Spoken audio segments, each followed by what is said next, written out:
Бесконечные пляжи, мраморные горы и лучший кофе в мире. Как живется в Дананге спустя месяц после переезда? Сейчас все расскажу.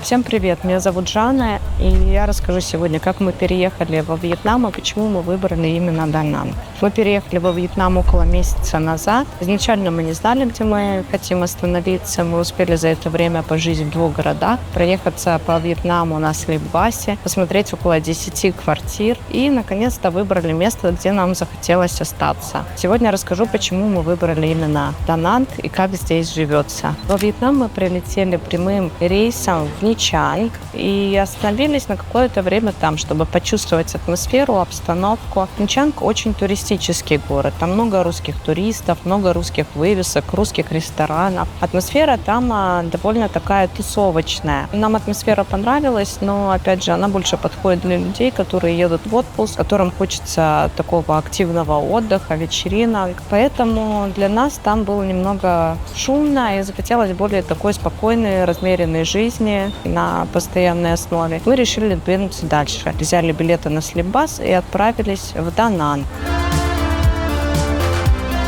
В Дананг мы ехали на Слипбасе. Если честно, я думала, что будет намного хуже. Дорога заняла около 10 часов. Современные автобусы, они оснащены всем необходимым. Там есть кондиционирование воздуха, есть одеяло, подушки. Каждое место, оно довольно просторное, комфортное для одного человека. И всю дорогу можно ехать и смотреть в окно, наблюдать различные места, которые мы проезжаем. Но для людей со слабым вестибулярным аппаратом могут быть проблемы, так как все-таки кочки присутствуют, немного трясет. В целом поездка прошла достаточно комфортно и запомнилось вот это вот ощущение утром, когда мы приехали в Дананг, выглядываешь в окно, а тут уже совсем другая атмосфера, мегаполис, небоскребы, море, пальмы, песок. Жизнь уже заиграла другими красками, и вот это вот ощущение, оно осталось во мне надолго. Первые несколько дней в Дананге мы жили в гостинице и активно искали квартиру. Мы посмотрели около 10 разных вариантов. Все они были примерно в одной ценовой категории, плюс-минус. Единственное, отличалась локация, где-то ближе к морю, где-то ближе к центру, где-то дальше от центра. Но плюс-минус цены примерно одинаковые. И мы нашли именно ту квартиру, которая нам подошла. Квартира, которую мы выбрали, нам очень понравилась. Там есть все необходимое. Интернет, стиральная машина, кондиционер, что очень тоже важно. Хотя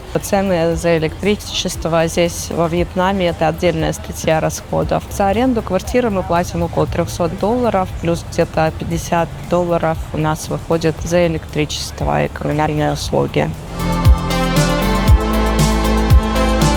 Что мне очень нравится в Дананге, так это вот вайб самого города. Здесь, с одной стороны, небоскребы, офисная жизнь, много коворкингов, а с другой стороны море, пальмы, песок. Пляжи – это отдельная тема во Вьетнаме, в Дананге особенно, потому что местные пляжи, вот Майке, насколько я знаю, он был занесен в список Forbes как один из самых красивых пляжей мира. У нас на канале есть про это отдельный выпуск, можно посмотреть, вот здесь вот где-то будет ссылочка, обязательно посмотрите, потому что пляжи – это здесь что-то невероятное. Здесь очень много экспатов и людей, которые живут не пару недель, а приезжают сюда именно на долгое время. И поэтому здесь очень много коворкингов и много мест для работы именно на ноутбуке, где можно удобно разместиться, пить кофе и работать одновременно. При этом недалеко от города расположены пляжи, где можно встречать и закаты, и рассветы. Все это в шаговой доступности, что тоже очень удобно.